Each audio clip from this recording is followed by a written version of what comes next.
Hello दोस्तों, स्वागत है आप सभी का मेरे यूट्यूब चैनल पर। आज हम एनसीईआरटी साइंस 7th क्लास के चैप्टर 4 ऊष्मा के ऑब्जेक्टिव प्रश्न हल करने वाले हैं। आप सभी से अनुरोध है कि अगर आपने मेरा चैनल अभी तक सब्सक्राइब नहीं किया है या आप चैनल पर नए हैं तो इसे सब्सक्राइब कर लीजिए ताकि आपको सभी नोटिफिकेशन समय पर मिल सके। आइए शुरुआत करते हैं। फर्स्ट ऑब्जेक्टिव है, which of the following is a good conductor of heat. निम्नलिखित में से कौन सा ऊष्मा का सुचालक है। विकल्प दिए गए हैं। ए स्टील, बी लोहा आयरन, सी एल्यूमिनियम, डी उपरोक्त सभी ऑल अबोव। इसका सही उत्तर होगा डी उपरोक्त सभी, क्योंकि सभी धातु या मेटल ऊष्मा की सुचालक होती है। दूसरा ऑब्जेक्टिव है, pick good conductor of the heat from the following. निम्नलिखित में से ऊष्मा का सुचालक चुनिए। ऑप्शन दिए गए हैं रबर, लकड़ी, प्लास्टिक, एल्यूमिनियम। हम पढ़ चुके हैं कि रबर, लकड़ी या वुड, प्लास्टिक ये सब अपने में से ऊष्मा को प्रवाहित नहीं होने देते, ये ऊष्मा के कुचालक होते हैं। इसका सही उत्तर होगा एल्यूमिनियम। यह एक मेटल है और ऊष्मा की सुचालक होती है। Next third objective, the transfer of heat from the hotter body to colder body of an object is called. किसी वस्तु के गर्म सिरे से ठंडे सिरे की ओर ऊष्मा का स्थानांतरण कहलाता है। ऑप्शन है ए संवहन कन्वेक्शन, बी विकिरण रेडिएशन, सी चालन कंडक्शन और डी प्रेरण इंडक्शन। हम पढ़ चुके हैं कि ठोस ऊष्मा सुचालकों में ऊष्मा का स्थानांतरण चालन या कंडक्शन के द्वारा होता है, तो इसका आंसर होगा सी चालन और conduction. Next question number 4, the normal temperature of human body is.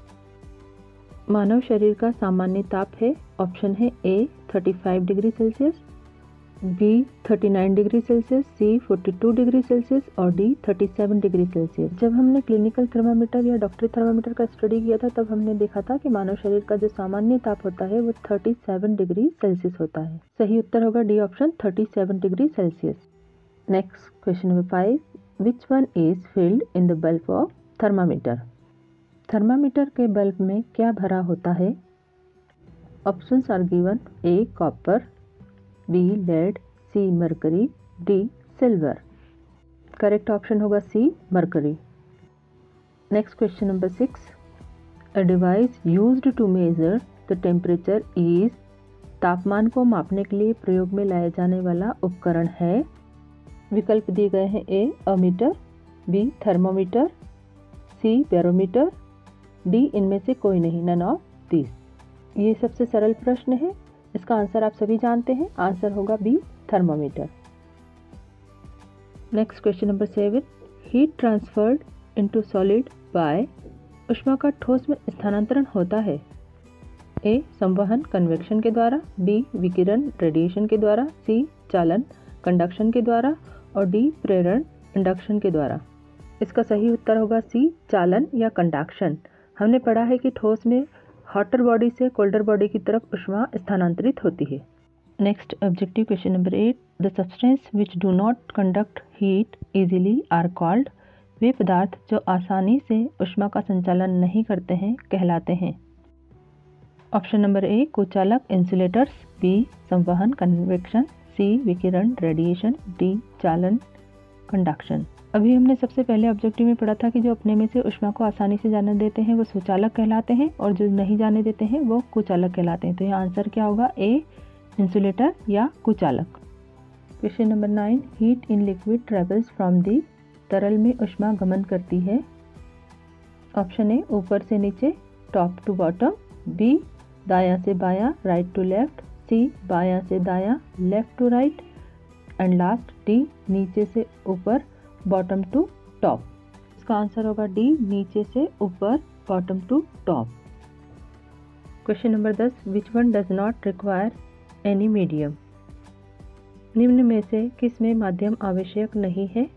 Options है ए संवहन कन्वेक्शन, बी विकिरण रेडिएशन, सी चालन कंडक्शन और डी प्रेरण इंडक्शन।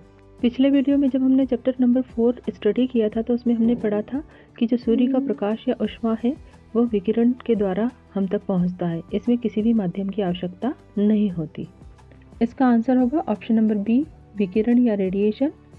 विकिरण द्वारा ऊष्मा के स्थानांतरण में किसी माध्यम जैसे वायु या जल की आवश्यकता नहीं पड़ती है। माध्यम अवेलेबल हो या नहीं हो, विकिरण द्वारा ऊष्मा का स्थानांतरण संभव है। Next objective number 11, in which process the liquid itself moves and carries the heat from one place to another.